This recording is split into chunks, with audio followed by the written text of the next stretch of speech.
gentlemen, welcome to another amazing episode of Elephant Pick, where I interview people from all walks of life. If you have an interesting story, I want to interview you. If you have a talent, I want to interview you. And I'm here with somebody that has both an interesting story and has talent like a motherfucker, ladies and gentlemen. Hey. This Elephant Pick, I'm here with Kyah, baby. Now, wait. Before I even do all that, hold on, make sure you like, subscribe, and comment. Please. Elephant Pick on YouTube, Instagram, all that good stuff. But yes, last but very not least, I'm here with a special guest, Kyah, baby, ladies and gentlemen. Kyah, baby, is in the building. In the building. Queens. Yes, big queens. Big queens. Queens. Hello. So thank you first and foremost. Thank you for having me. Yes. Elephants in the room. It's been a little while since we've seen each other. Yes. Yes. I remember seeing you. Where we met was in Power 105 Studios. Mm-hmm. Footy, your manager. Yes. He's the one that introduced me to you, and ever since then we kind of followed each other on social media. So and I've kept up with you, and it seems like you're just like bars unlimited. Pretty much. Like damn. Like, but let's kick it back a little bit. Mm-hmm. Who is Kyah, baby? I am a hard-working mother. You can curse in here? I'm a hard-working mother effer. I'm just.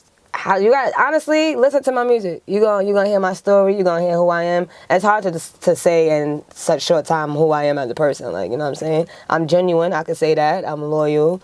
I'm all about positivity and pushing me and the people around me to do the best they can in anything that they do. I respect it. Okay. I don't care what you do, as long as it's positive and it's not gonna land you in dead or in jail. That's who I am. Whatever it takes. Yes. I respect that. B. Okay, and like we said, you're from Queens. Yes, so Queens. Where in Queens are you from? South Jamaica. Honestly, all over, but South Jamaica mostly. My family has a long legacy there, history there. I live there still now, so but I definitely grew up all over Queens. Like my mom's side, they from like the Queens Village side, which they call Shadyville over there. That's what I was gonna ask you. Yeah. So as somebody, I'm from the Bronx, so when I hear about Queens, I hear about South Side and I hear North Side. Yes. Now, what is the difference? Like what? You know how Harlem is technically Manhattan? Yes. That's basically Queens. Like, it's like y'all have Manhattan, then you're like, nah, it's Harlem, it's 125th and 145. It's like, sir, I'm from Detroit and this says Manhattan on my Google. So that's how Queens is. It's like it's South Side of, because technically it's North Side Jamaica. Like, if I'm going from the North Side, so it's still North Jamaica. Like, the area code is still considered Jamaica, but yes, it's South Side Queens, North Side Queens, West Side Merrick. Okay, so I don't know why it is that way. Queens is the biggest borough. Yes. Queens is the biggest borough, and I always get confused, and I know you hear this a million times, but it's like, how can you have a 31st Street, 31st Road, 31st Avenue? Like, how does that make sense? And only Queens people try to make that make sense, and it just doesn't make sense to me. I get lost every time I'm there. So this is how I look at it. I'm pretty good at math, so I look at it as a geographical grid. There's no way if you're on 31st Street, right, and you're looking for 35th and the next block is 30th, obviously you're going the wrong way. So turn around. Yeah, and it's going to say it 31st Road Street. Just know that you got to keep going. But why Name Street's confusing me if you're not from that borough, honestly. Like, if I'm lost here, I got to get a GPS. That's true. I don't know where the hell Franklin Road is or something. I can't, Peter Street, Dillon Street. It's like, when am I going to make it to Franklin? It's not like it's alphabetical order. you gotta... At least we're in numerical order. It don't go from First Street, First Road, and then 15th Street. Nah, it's still gonna keep going. It might be Second Street. All right, you got me there. Finally, somebody that's able to justify it. It's a few though. Not every street is like that in Queens, so don't let them. Okay. It's really like a graph though. Like, if this is 114 and this is 31st, and the next one is gonna be 116, 32nd Street. It goes in order. Okay, so let's talk about. Okay, so Kyah Baby was born and raised in Queens, correct? Yes. So let's talk about, how did you get into music? Is music something that you always wanted to do, or? No. I played basketball my whole life. Like, they used to call me the Hulk. Like, to high school, I played basketball. The Hulk? Why? Because you was hacking people? Like, I was nice. Like, I became a shooter. Like, dribbling, I was nice. But then I became a shooting guard. So that kind of ran in my family. Like, my cousin, DJ G Money, he used to play ball. He was like definitely a scholar in ball. My cousin Derek played ball, but he turned out to be a lawyer. My cousin PJ also was nice in ball. He went to St. Francis Prep? Holy Cross, one of those goods. But same with me. I played basketball my whole life since I was a kid. I got into high school through basketball, and besides, I had good grades too also. But I played ball, and I started playing around with music in high school. For That's fun. how that happened. Yes. I don't know. I don't even come from a hip hop family. Like my dad's side. I don't know if you ever heard of Monkey and Rat, DJ. What was their DJ names? I think it was DJ, Monkey and Rat. They're very known all over Queens. Like, they're legendary DJs. That's G Money Pops. Okay. They did the music thing. My dad tried to be like, oh, they didn't be a little complaining sometimes. They didn't used to let me DJ. My father, no. He didn't want to be no DJ. But that's probably like the most musical thing I have in my family was them. I don't have any rappers in my family, singers, none of that. I played ball. I did a lot of athletic things like karate, tap, ballet, hip hop. Wow. I did stuff like that. So, I was playing around in high school and people used to be like, nah, you nice. Like, you can't play with us no more. Me and my homegirls used to call ourselves rapping dummies, and we would just cut class and go to the cafeteria, sit in the back of the auditorium, make beats and I'll start going off. We fake diss each other, and sometimes they'd be like, nah, you took it too far. Y'all could get personal quick. That was actually nice. So then I started, I wanted to rap back then. I was like, let me rap.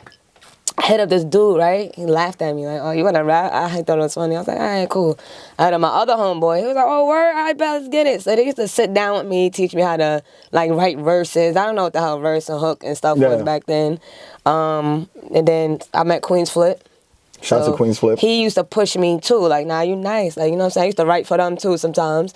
Then he introduced me to No Rap Money Ox. Okay. And that's who really made me see, like, the business side of music, the dedication and everything. Like even him coming home now, like he's done so much in a year span from coming home after doing a 9-year bid, more than artists I've watched free the past 9-10 years. So his focus and dedication were just on a different level. I wasn't ready for it at that time because at that time I didn't want to be a rapper. I just could rap. Like, I was just lyrically nice. I didn't want to be a rapper. I didn't want to be an artist. Focused on ball and stuff at that time? Nah, I was outside. Oh, okay. I was bad, Malcolm. I was outside. You was misbehaving? I was misbehaving. I was doing illegal stuff, like doing scamming and stuff. My focus was the money. And once you get in this business, sometimes you see there's no money yet as soon as you start. So that's frustrating. And I did try to do the being signed thing, and I learned a lot from that. Like, nah, I'm a hustler. I can't wait for nobody to tell me they about to give me money for my phone about to be cut off, or I gotta wait for them to buy my fit for that. I couldn't do that. I ain't like that. I enjoyed the experience. I had the van with my face on it. Yeah, the promo van. When I went to Cancun, they had the big banners. It was like Kyah Baby, Antoine Bailey. So I was like, I got a little taste of it, but I didn't like it. Like, I didn't like that not being, I wouldn't say control, but just feel like it's being held over my head. I have to wait for something. Or then it came a certain time they wasn't pushing me really at all. Like, I was being ignored. I was doing my own thing. I built connection with Nate. Shout out to Nate Wavy. We did our own project. We was like a Missy and Timbo in there. Benny H. Shout out to Benny H. My best friend Casper. He lived in the A. It was really just us. It was really me figuring shit out. Then Footy came along. I said I need a manager. I'm about to quit. He was like, I don't do that. And Footy don't do that. He never managed an artist. He just was, and he's pushing records. Yeah, he was pushing them records. I was like, oh no.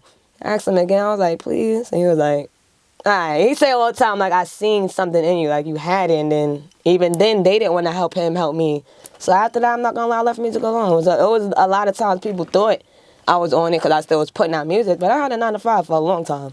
I just quit my job probably like 4 years ago, like right before the quarantine. A lot of people, and I want you to speak about this, a lot of people look at rappers and artists that have a 9-to-5 job, and they kind of look down on it, which I always thought it was crazy because it's like, how do you expect to finance your being an artist is not cheap. Right. So like, what do you say to those people that look down on artists that perhaps have a 9-to-5 to try to fund their careers and stuff? Like, what would you say to those people that look down on that?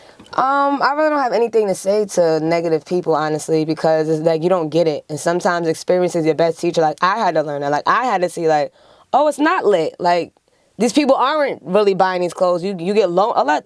Basically, you can't be mad at them for thinking that because so many artists lie. 99% of these artists out are putting on a facade. They're lying. It's when they get to a mental breaking point, then they get on live crying. Oh, my label's been doing this to me.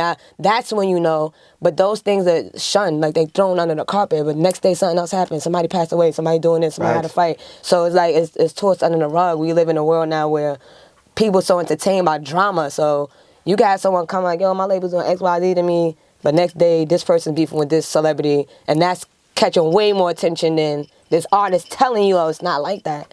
So I don't know. I mean, the people that look down on it, laugh all you want, cry later, karma comes in all that could be you too. It doesn't matter. You don't have to be a celebrity. That could just be you in life, period. You can have something going for yourself, job, apartment, lose it just like that, and then all of a sudden it's not funny no more. That's facts. Now, I want to talk about all these cosigns that you've had like in your career, which is crazy to me that you told me that you were kind of slowing down, because I feel like every time I looked at your social media, somebody famous was co-signing you in a different way. So like we could talk about as recent as like I saw you with Jadakiss, 50. I saw Erykah Badu posted you, correct? Or she commented on this, something like that? She reposted it, yeah. So like all these cosigns, like how did these things come about? Like how did those moments come about for you? What was your favorite moment so far? Do you have a favorite cosign that you've had so far? Probably when Missy Elliott commented on a freestyle because, my song, California Dreams. I did a Missy, I think I did She's a beat freestyle. I did a freestyle to that. And I know, I guess people were tagging her or whatever, so she wasn't commenting on California Dreams though. Like she put the fire emoji and everything. So I was like, nah, the fact that she probably came here and she got noticed the people tagging her on that post, but she went through my, my stuff and decided to like, that was a big standout moment for me in my career. And also when Jada Pinkett had posted me on her page. It wasn't the story, and it was right before Sincerely Kyah dropped. Not the last one, on prior to that. So that was probably like 2018. Somebody called me, yo, Jada Pinkett just posted you. She posted my freestyle, 100 something. I was like, oh. Yes, and it was perfect timing because I just put out my project. So it was just those two moments was always going to stand out to me. That was a fire freestyle. Not even gonna lie. Like that's definitely one of my favorite freestyles. So that's dope though. And Ghostface Killer too. Yes, right? yes, Ghostface Killer, Omar Epps. Then he wrote me after too, like, I'm so mad we didn't get our picture, queen. I was like, that made me feel special. I'm gonna see you again though. Definitely. You're gonna get our picture. That's fire. And it's tough because hip hop is such a competitive atmosphere. So it's dope when artists, they recognize talent like yours. And with hip hop being so competitive, I wanted to ask you, like, as far as, do you feel like, at least I feel like, the industry tends to put female artists against each other? Absolutely. Why do you think that's the case? Even more than men. Fans also. It's always the men. We're not going to say it's not. It's always been the men. No, but I'm saying they put females against each other more than they put men against each other. Oh, because it's just been that way from it's like, how I put it? It's like slavery, for example. Some people think just because we haven't been enslaved for a certain amount of years, it's still fairly new that we're not slaves. So it's still fairly new that women is kicking down the door like this. It's been from the beginning of time. It's always been one female in that one particular group. And unfortunately, when hip-hop first started, you have this gang of people beefing with this gang of people, so they got their female, so now you against that female. We don't like each other. Then it's a continued cycle. So it just got to be the females with a strong mind to break that cycle. People do that to me all the time. That's how I'm cool with a lot of female artists I'm cool with now. Miss Hustle, Billy B, Connie, Lola. Like, it'll be people like, oh, such better than you. But we know, like, we nice. It'll be like, no, now let's hop in a song, sis. Let's follow each other. Yeah, and that's how dope. we build. But every female doesn't have that mindset at all. They're surrounded by dudes. I've had men tell me that a lot of times. I had somebody tell me, like, yo, you should try to come at Nicki. I said, why? I've been showing her love since day one. I look up to her. Queens. Why would I do that to even outside of Queens? Like, why would I do that to try to make a name for myself? Nah, my talent is going to make a name for me. I don't want to be known as the girl that did Nicki Minaj. I don't want to be known as the girl that did this person. Or, like, I don't want to be known as that person. That shit is fly by night anyways. A lot of people are young, and the internet is ignorant. Social media is just ignorance and bad influence. So some females, I feel, think that they have to do that. Like, they got a group of dudes behind them, so they think they got to come at the next female just to make a name for themselves, I guess. I don't know why it is that way. It's changing, though. I do think it's changing now more than ever. I actually think women in New York specifically, I think they're kind of holding down the fort. Absolutely, as far as absolutely. There's a lot of heat out there. Yes. And I love this atmosphere, and I think also the dynamic of a woman needing to perhaps get surgery and stuff like that in order to look a certain way, in order to pop, is also changing. Absolutely. Would you agree? Yeah. Hell yeah. Yeah. So like I think that's really dope. Females are just coming how they are now, and it's being accepted, and then the world, that's the only thing I do appreciate about social media. The world is seeing like, oh, you got a big ass and you don't, but the same dude is trying to holler at both of y'all, or you can say like it don't matter. So it's really how you feel about yourself, honestly, the confidence. So I'm I'm happy that part of the game is getting kicked out, because it was a part of the time you had to have the big ass, you had to have the titty, you had to have the Coke bottle shape to be, you know, accepted or pushed forward and looked up to, admired and shit like that. So yeah, and a lot of people are coming out about their bad experience with it also. Big so time. I like that as well. It makes females There's a lot of pressure with these women in order to look a certain way, but I'm glad that's changing. But you know, you kind of spoke about being an independent artist, the good things and the bad things about it a little bit earlier, where you were saying like, yo, you didn't like people like kind of dangling stuff over your head. But can you also talk about the good things perhaps of like being, whether like being an independent artist, the good things and the bad things? Like, what would you say are like your favorite things about being independent, your least favorite things about being independent as an artist? My favorite thing about being independent, the creativity, the creative control I have, being able to release when I want, choosing what I want to release, how I want to do it, what I want to wear, where I want to go. Like, don't get me wrong, I have a team that's going to give me constructive criticism. Like, I have a stylist, and I always tell them, do what you feel fits the record or fits the video. Don't ever think like, oh, this too girly, you might not do it. Because at the end of the day, I'm an entertainer. So sometimes if I got to throw on a shoe or something to look a part of the song that matches the record, I'm going to do that. Same when it comes to artwork. Like, I'll send it to him, I'll send it to my people, like, which is the best artwork y'all think we should pick. Because at the end of the day, the music is not for me. It's for the consumer. Like, shit like that I do absolutely enjoy about being independent. Booking my own shows, deciding, you know, who I want to work with, my prices, things like that. Like I said, my control. What I don't like is the assumption at this level that I'm at, people assume that I don't need help or that I'm signed. So they don't look to give me certain opportunities or tell me about certain events. Like, I get that all the time. People are, oh yeah, because you're going to such and such, right? You know about it? I'm like, no, I don't. Like, it's just me and my manager, and the people don't barely send him things. People send me things, and while I go out and network with them, they absolutely keep me up to date with certain events. But that's one thing I really don't like about it. You got to be your own publicist, your own marketing, your own everything. So when y'all see songs on iTunes and stuff, those lyrics, I had to sit there and type that out. I had to sit there and submit it. I had to sit there and sync it. I had to press a button for every line to sync it. I had to do that. I did my makeup today. Every time I go, I'm doing my makeup. Only time I really get my makeup done is like I have a big show video when I want my homegirl to professionally, shout out to Tony. Yeah, like everything I do myself. Going out, coming here. Can't pay a stylist every goddamn day. I gotta go out, grab a shirt, sometimes jeans, go back, get ready. I drove myself here. Like, I don't have the luxury to be on my phones all day. I still gotta, you know, move how I move. So those are things that I don't like people assume that I have a lot of help, and I feel like they don't respect my grind, that I'm independent. They think I have so much help, and I don't. I'm really doing everything by myself. I noticed that you get mad at Instagram a lot. So today you posted up something about shadow banning. Like, what was that about? No, because my freestyles usually, when I post them, they always get at least over 300 comments. Talk Nice Tuesdays, which we're going to talk about. Yes, easily. So I realized lately, things I've been posting, I have like 83 comments, this, not that. So I'm like, all right, cool. I got to just get the people back going. But people don't understand when you don't comment on my stuff, and also you don't share it, it blocks you from seeing my stuff. So you just keep scrolling like, oh yeah, it's Kyah.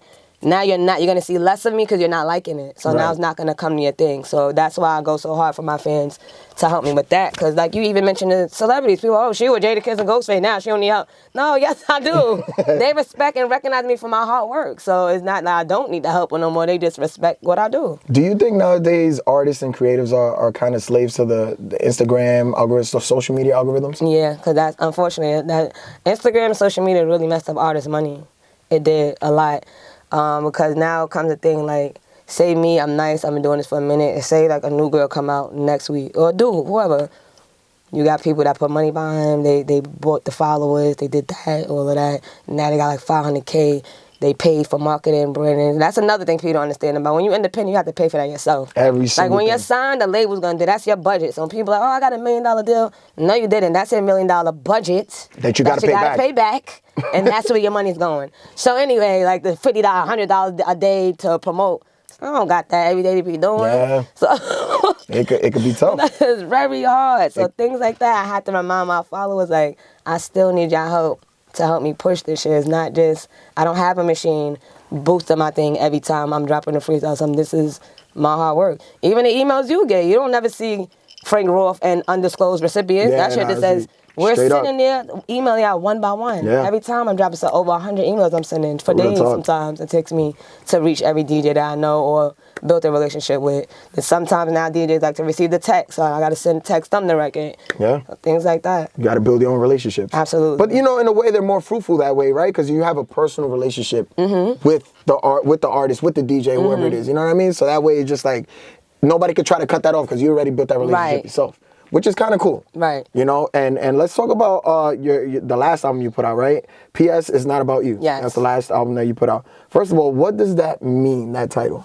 I got it from my brother right here. He used to say that all the time. Like, he was not really a negative person, so two people was just like bickering or just complaining about things that they can change. Like, I'm fat, I'm tired of it, but you about to go eat a burger. Like, he don't like hearing stuff like that. So, or you can just come like, yo, this person pissed me off. Like, yo, it's not about you. It's not about you. Like, it's not about you right now. Everything is not always about you. Stop personalizing things all the time.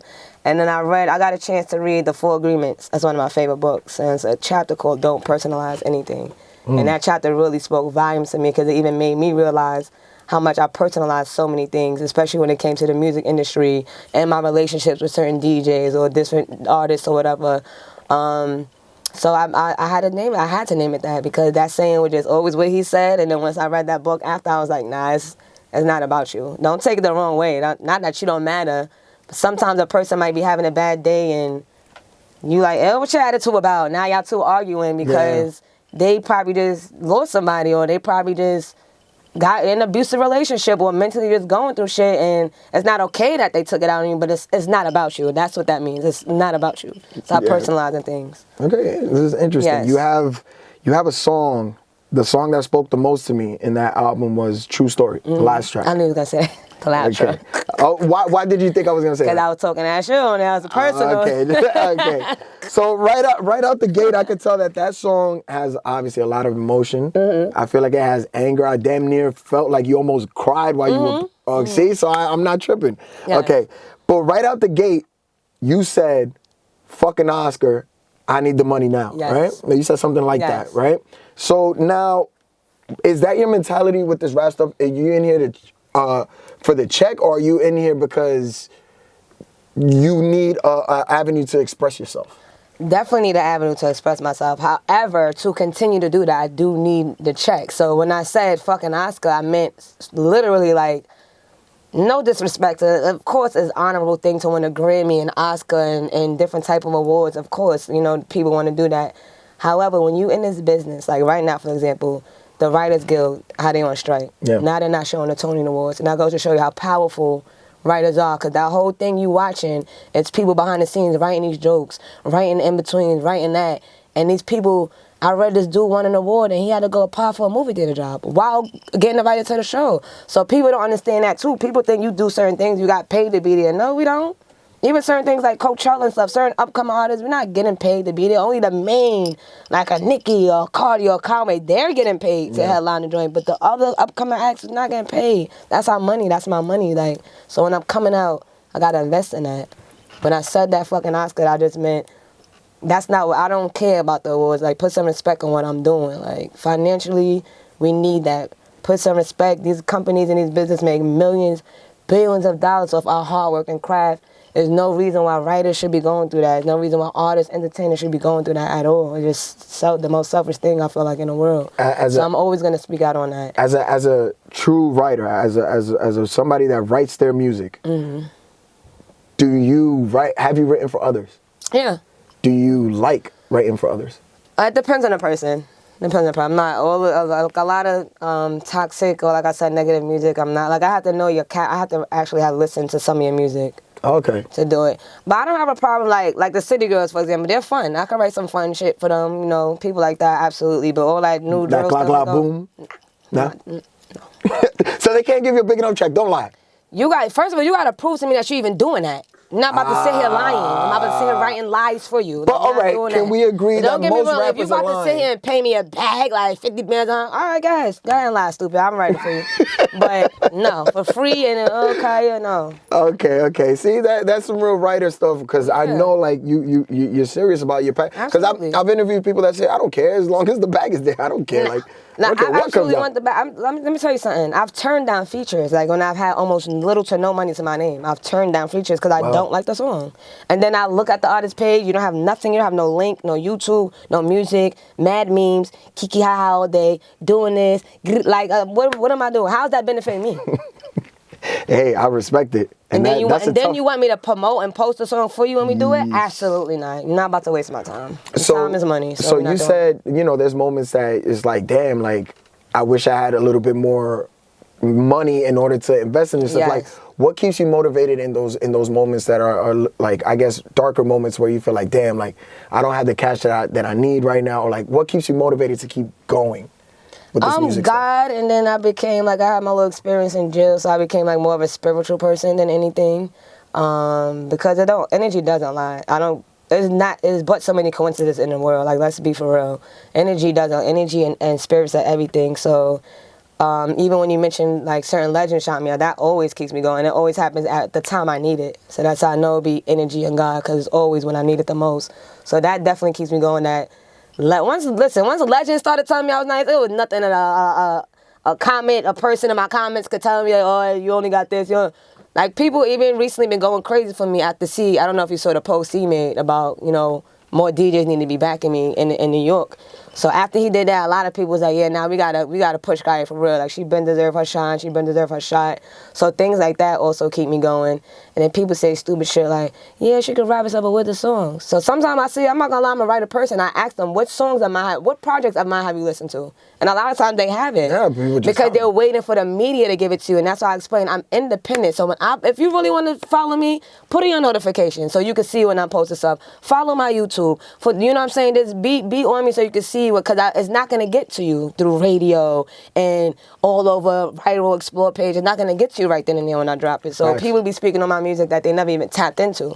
So, but definitely like legends telling me, you got it. I saw Buster recently. He told me like, he told me like, when I heard your song, I called Flex and said, who is that?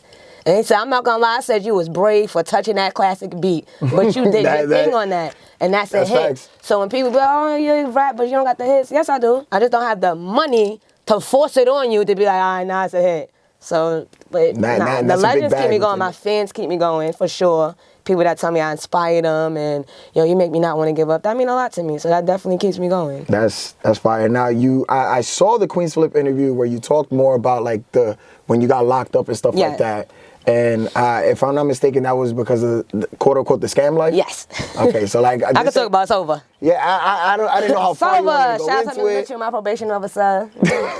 So yeah, the scam life. I don't know how far you want to go into it, or just give us like a brief like synopsis of what happened, what went down, or. I was wilding for years. Like I was scamming. Even when I had a job, I was scamming. I was one of those girls. Me and my close friend back then, we was one of them girls. We wasn't scamming for men. Like back then, when the scamming first started, females was messing with a dude and they'll have her go. You know what I'm saying? No, we was our own bosses. I used to go steal stuff. I used to go steal blinks. I don't know if anybody know. They know what I'm talking about. I used to have to go steal blink cards and press up people information on there. And I was doing the wrong thing, unfortunately. I got caught up. I just got caught up in another state. It caught up to me. And that was God set my ass down, though, because I had... That's what I was going to ask you. Like, that was I'm famous. Remember I had that record going crazy? Yeah. It was All-Star Weekend for the first time in New York in mad long, and I missed it. My dumb ass being locked up in a whole nother state. Yeah. And at first, I was trying to hide it from my manager because I was like, all right, let me try to get my... You're going to try to hide being locked up from your manager? Come on. Because I thought I was slick. Like I say, I put my music in my life in my music. So one of my freestyles, I said, thought that I could hide it in the sole of my sneakers. Like, I meant that shit. I got caught. My friend called me like, what is you doing? The cops is outside. So I'm not doing nothing. I'm waiting for them to bring my shit. She was like, I think they setting you up. So I'm thinking they bringing me something. Whole time they waiting for the cops to come. So, oh my God. I went to the bathroom. They wasn't breaking. I felt like disgusting. I tried to flush them shits down the toilet. It wasn't going down. I don't know how, this how I know I was really a criminal. I was like, nah, God, I gotta stop. I just ripped my sneakers and stuffed them in my sneakers. So I was in the South for like 1 day, 2 days. I was like, all right, now y'all being illegal. I ain't getting out one call yet. But my friend was with me, so she called every hospital and jail, so she know where I was. And then they finally let me go to court. They was like, yeah, we're going to let you get a call when we talk about where we found your sneakers, buddy. I was like, oh, my God. Nasty. So when I got a call, I said, you can call my manager. I'm not coming out. Yeah. So I'm glad you're past that phase in your life. And absolutely. And I'm assuming that you learned a lot from it. Hell yeah. It took me but that one time. I read a lot when I was in there. And I was only there for a little short while, but I read a lot. The first time I was a scared. I was like, yo, your bill is $1 million. I said, what the fuck? I didn't even do nothing. Like, the charges, they was trying to accuse me of something my friend had did the prior day. I dumbasses went in the same store by accident. So they thought I was her. So I really took a charge for someone else and won. But I already know the rules. I'm in the streets. You live by that, you going to either go to jail by that or die by that. So I'm not going to sit there like, fuck, I'm out of snitch. She held it down too for me, you know, helped me with my family and shit with the bill, whatever I had for bill. I had to wait for them to transfer it to another county to lower my bill. And then that's how, you already know, Footy was pissed. Yeah, I could only imagine. That snowstorm was crazy. So you already know they ain't let me out with no sneakers or nothing. I had to get picked up. My sneakers was evidence. Damn. My jacket was evidence. I'm brick just coming out. Absolutely, I learned my lesson. Yeah. I say that I try to have talk to my friends all the time that's in the streets. Like, why you like jail? Like jail, but I don't. And I realized I come from a family of love. Like, my family was on it when they found out, sending whatever they can to help the lawyer get me out. A lot of people don't have that. So I know it just, I was like, I can't disappoint myself, my family, Footy. Like, I'm not doing that. I left that alone after that. It was not that serious. Guys, if you learned anything from what she just said, it's not that serious. It's not. Listen, do not do that. If you don't fellas, got the time, don't do it. Because I feel like men are more pressured to have a certain image. Not really so much the females. Men, let me tell you one thing about women. If they like you, a woman is gonna hold you down, and that's why it's so sad when certain men take advantage of good females. Because a lot of females are not always looking, oh, my nigga gotta have the bag. Yeah, people say the music and it's fun to say in here, but realistically, I know more females that will hold down a broke dude and help him get on his feet than want to deal with the dude with the money. That's really like a young mindset type of thing, honestly. So it's not worth it, bro. It's not worth it. I couldn't even have a scrunchie in there. Like, I remember I ripped a piece of my shirt to make a scrunchie. They was like, take it out. Niggas was throwing out my Doritos. I was trying to steal spaghetti and stuff. I couldn't do nothing, like peeing in front of somebody else. And that's a woman having to change. And like, that's so uncomfortable. I never want to experience that ever again. Well, fingers crossed, it will never happen. It ain't happening. I ain't going back. Not for that, at least. Now, I might whoop somebody's ass real quick and get right down out, but not for that. You in these freestyles, you be whipping ass verbally, right? Let's talk about Talk Nice Tuesdays. Let's talk about how that came about, and everybody is looking forward to that. People look forward to that. Yeah, I look forward to that. It started with the Mama 8 bars. Mama Instagram only had like, I think 15-second video. Quick, So I think you're going to do 4 bars at the time. And then they extended to like 30 seconds. So you got your little 8 bars off.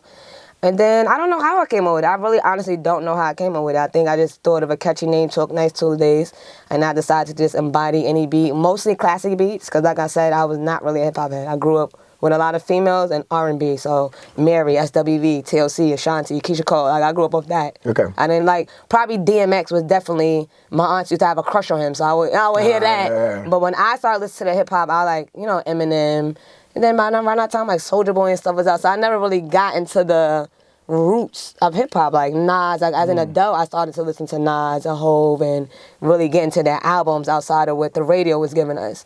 And I don't know how I came up with that name, but I just started looking up beats and let me see what classic beats I should do. And that's what I think made people appreciate it more. Like, oh, this girl is bodying the nostalgic classic beats, like classic. So that's what made people catch on. And I just stuck with it, and I'm not gonna lie, I slowed down because people only wanted that from me when I was trying to put out my music, and I didn't like that. Like, people always just request a freestyle, want a freestyle. I'm like, bro, I can't get paid. First of all, it's not my beat. Definitely not getting paid. I can't get cleared up for that. I don't want to be outside performing freestyles of other people's beats. I'm still an artist. Like, I'm growing into an artist. I want to make music, respect my music. So I fell back from it a little bit. Then I just started picking it up a little bit. Like, I don't do it every Tuesday. I probably do like 2 Tuesdays out the month. That you be killing it regardless. Yeah, and I'm not gonna lie, like lately I've been becoming very busy, so I really don't be having the time always to do it. 'Cause I'm out networking, I'm doing this. Thank you for having me. Of course. Shows, back to back, and just even networking. Like I'm out networking.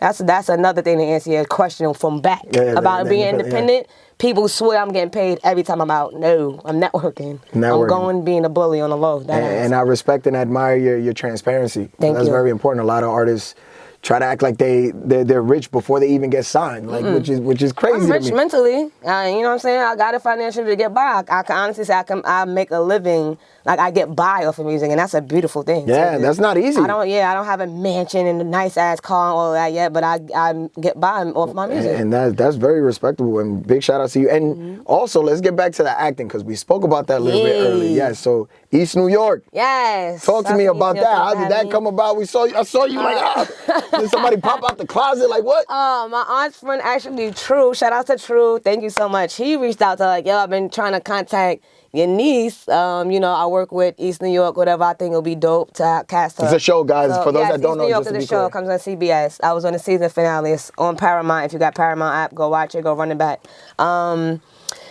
Yeah, I still had to audition though, even though it was like, yo, he sent it to me. I still had to do my audition, whatever. They let me know I got the roles. I was super excited. I've been acting before that. Yeah? I'm on something called 40-year-old version on Netflix by Ryder Blink. Not the comedy one. Like a version of yourself, VER version.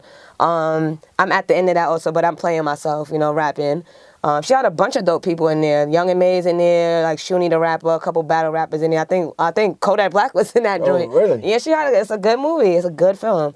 I'm in a lot of series on Amazon Prime, like Pray Before You Eat, Prey. Shout out to Luke Steffren. He really got me into acting. I'm in about 3 of those. Sisters Keepers, that's a series. That's also on Amazon Prime and Tubi. I'm in something called The Cabin on Tubi. I'm in something with Haniko J. I'm waiting to drop Better Than My Last. Olivia Longhard's in there, the singer. Olivia's in there. Julito's in there.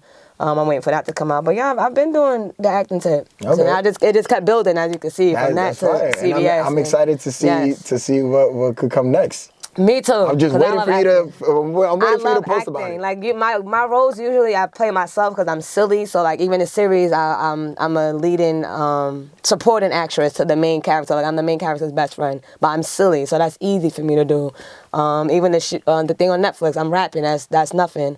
I did play one role. I cannot remember the name. I'm so sorry. Shout out to True Light. I love you. I cannot remember the name of the series, but I slept with my sister's baby father. So that was like the first and different. Wow. Yeah, that was like a little different for me. That was hilarious. That was scandalous. Yeah.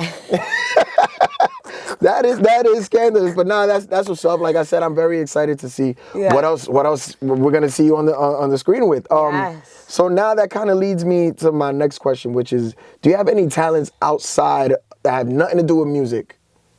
I'm about to say I can play the drums really well without reading. I can't read music. I'm like Nick Cannon. I can play the drums and I could play the piano, but I can't read the music. Nick Cannon from Drumline. Don't even sit there over there laughing in the back. Y'all know what I meant. When Nick Cannon was on Drumline. Yes, when he was on Drumline, guys. Oh my God, that was me. That really hurt my heart though, because I had to compete with these boys for like, when you was in junior high school, you could perform for the high school. Yeah. I was mad excited. This lady motherfucking switched the music on me at the last minute. I said, nasty work. Yeah, and my friend was teaching. I learned the whole routine. Like, and then she was like, it's not the same one. I was like, oh my God. And I was like, that's never mine. So I couldn't do it. I never cared about learning it. I never wanted to be a drummer, so I just could do it. That's interesting. So now you have a single called New York Energy. Yes, New Energy. New Energy. Oh, New Energy. Yes. I'm sorry. It's the New Energy. But yes. I'm sorry. Because I started with that line, so exactly. I get it. I was going to name it that, but I didn't want to make it a regional market. But okay. I still had to go do different drops to different cities. Like, hey, y'all bring the ATO energy because, respectfully, yes. But it is New Energy. Okay, New Energy. Yes. So now, but you also did you did a remix for the Knicks. Yeah. Yes. I know you were pushing that, and they should have made it their official song. Maybe that's why they didn't. I said that. I said, look at God. But no, I'm not going to play them. I definitely, the main DJ at the Garden, he definitely spoke to him. And I spoke to him and he let me know, some things are just politics. So he was like, yo, I wish you would have had this like before the playoffs, because then he could have pitched it to them. Yeah, it takes time. They already have certain songs that they're only allowed to play while there. So I definitely understand. And this is new. I would have to be somebody like Jay-Z's freaking little sister or something. Yeah. Like, yo, put that on. Like that type of vibe. So I respect. They definitely heard it though. Now, it definitely can still work next season. You never know. Hey, you never know. I chose my words wisely. It's not like I said we won or anything. I just kept the basketball and so it's a song they can use forever. And they do the right thing. It's facts. Like Spike Lee. Hello. See how it all works out? Hello, Spike Lee. See how it all goes together? My DM too. Man, you better before it's too late. Now, I gotta correct myself. I did think it was New York Energy. No, that's fine. A lot of people think that. But Shorty said that to me the other night. She was like, yo, I know you. You got that song, New York Energy, double shot of Hennessy. So I was mad high, like, yo, people really know the words. She was like, what's the name of it? I've been trying to find it. I said, New Energy. She was like, oh, I keep typing in New York Energy. See? Yes. See? Okay, so I had this whole speed round a little game that I want to play with you, but it has to do with New York Energy. Okay. Right? So I'm going to ask you a couple questions, and I just need quick response. All right, let's go. You ready? Best bacon, egg, and cheese in New York. Like the store? No, like where can you get the best bacon, egg, and cheese? Yeah, like wow, I'm from South Side, South Road, you heard? Or shout out to my boy Frankie on 10. He put it with the pork bacon. That's why most of the stores only got turkey or beef bacon. So okay, so that shout out to South Road, my boy Frankie on 10. Shout out to Frankie, right? All right, so now best sports team in New York. Ooh, I'm gonna go. I don't watch sports. I'm not gonna lie. So I'm gonna always go with anything New York. Yankees, Knicks, Mets. I don't care how many times they lose. Hold it down. I love you. It don't matter. Yes. Okay. I used to play sports, but I haven't watched it in a long time. Now you might have a biased answer to this, but I still gotta ask you, what borough has the flyest women? Nah, I'm not being biased. It's that ass Queens. We have the bougiest though. Not being biased. I can say that we have the bougiest women in Queens. That really? I can admit. Yes, the women there is bougie, but you know, I always hear about Harlem having the flyest women. I think Harlem is probably number 3, honestly. I think Brooklyn's 2 and Harlem is 3. Okay. Only because I'm only saying I love you, Harlem. I don't know a lot of females that's still in Harlem per se, and a lot of females I know probably look older or younger, and you know they I wouldn't say copiers, but it's like I see the same a Mary. Yeah. So it's like Queens though is different. Queens females is different. And you're not being biased. Nah. Okay. Take it short. Okay. They'll come through stunting. You would think they put that shit on like 5 bands and it really be like $5, but they're gonna get like 5 million. I'm telling you. Okay. Other girls got the name brand, like it's name brand on it. No disrespect to anybody. But. So now this might be a tough one. I don't know. Maybe if you weren't from Queens. Yeah. What borough would you be from? I'm already from Brooklyn. I said that the other day, 3 out of 7 days of the week. The way Brooklyn, they tell me, like my Brooklyn niggas, we adopted you from Queens long time ago. So I can't not say I'm from Brooklyn too. I'm absolutely from Queens and Brooklyn. Oh, okay. So that was way quicker than I expected. I thought you were gonna from Queens and Brooklyn. I'm about to be from Bronx too. This basketball. Hey, New York period. She's the new mayor. Now, this your favorite drink? Ooh, Casamigos Reposado with ginger ale and a splash of Red Bull. The yellow Red Bull, I just discovered that. The yellow Red Bull. The tropical one tastes really good. Okay. That's my favorite drink right now. So tequila. Tequila is the wave. No, Reposado. Just specifically Reposado. I like tequila, but sometimes it be doing me in. Yeah. Reposado don't do me in. I can only imagine. Now, all right, last but not least, 3 hoods in New York that if you're not from there, do not go there. Don't come to South Side. Don't go to Best Side Brooklyn over there where they be wilding in that area with all the Jamaicans and West Indians. Don't go over there.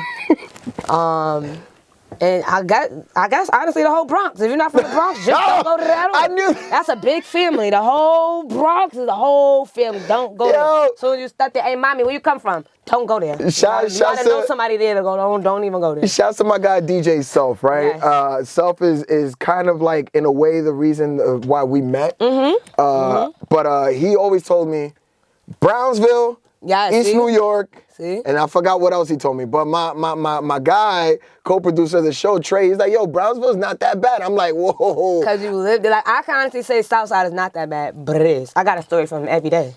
Okay. I'm not gonna lie, before I came here while I was late, my neighbor just passed away. I was mad size, my homeboy. Damn. Randomly found him deceased on a couch. R.I.P. to him, that's my boy. So. And I'm sorry to hear that. The last but not least, your favorite season in New York, to be in New York? Oh, probably like, I would say like spring, fall weather, like that nice in between 75 and 80. Like I don't kind of what like we fake flirting with right now. Like yeah, and I realize like the seasons is not New York no more. Honestly, it's becoming weird with the weather, climate change. I can't even say someone went to spring because you saw what happened in April when we had the hot ass week, and God said, "All right, that's enough, y'all wilding," and He made it mad cold again. So it's like I can't name a season. That's the temperature frame though, like from the 70 to 80. I like okay, that. fair enough. So I had to ask you all those New York questions, and thank you for coming out. I appreciate it. Anything that we need to plug? Anything you want to plug before we wrap this up? New energy everywhere. It's not called New York Energy. I'm sorry, it's New Energy. New energy. I do got them special dubs though from them different cities. So hit up the email. It's gonna get your response back, so you can get your ATL dub, your LA Energy dub, the Florida dub. All of that is there. Hot Chick is when is this actually airing? This is, I can't say exact. I don't want to say it on the screen, but well, Hot Chick is out. It's gonna be out. It should be out right now. Make sure y'all type into that. Like he said, I'm in a lot of films. If you just Google Kyah Baby, KYAH, I have a whole IMDb page or IMDb, whatever page. I think I have IDM. I have a whole page. You'll see everything I ever. With the yellow ticket, the yes. yellow ticket logo. Yes. I'm on there. Like as far as acting and stuff though, that's really off the whim. So I really don't have any special announcements right now. I'm still grinding. I still go to auditions when people let me know things is going on. My project Everybody Can't Come is dropping soon. I don't have a definite date on there, but that's the name of it. Everybody Can't Come. And just tap in. Follow me on the gram, KYH_baby. That's the social media I'm most active on. I do have TikTok and stuff, but that's my name for all of that. Turn on your notifications on Instagram. Follow me, like I said. PS is Not About You. That's the last project I dropped. That's still going crazy. Check that out. Energy Remix is going crazy. I can't tell y'all who's going to be on it because I don't know when it's coming, but that's coming. And yeah, I'm outside. Kyah Baby. Kyah Baby. New York City. Yes. Ladies and gentlemen, and before you get out of here, you got to give me an in-studio performance. Of course. Elephant Pick, ladies and gentlemen. Don't laugh at my nail, y'all. I just broke. I forgot to bring it. We out of here, Kyah Baby. It's a wrap, yo. Much love. Yeah, we done.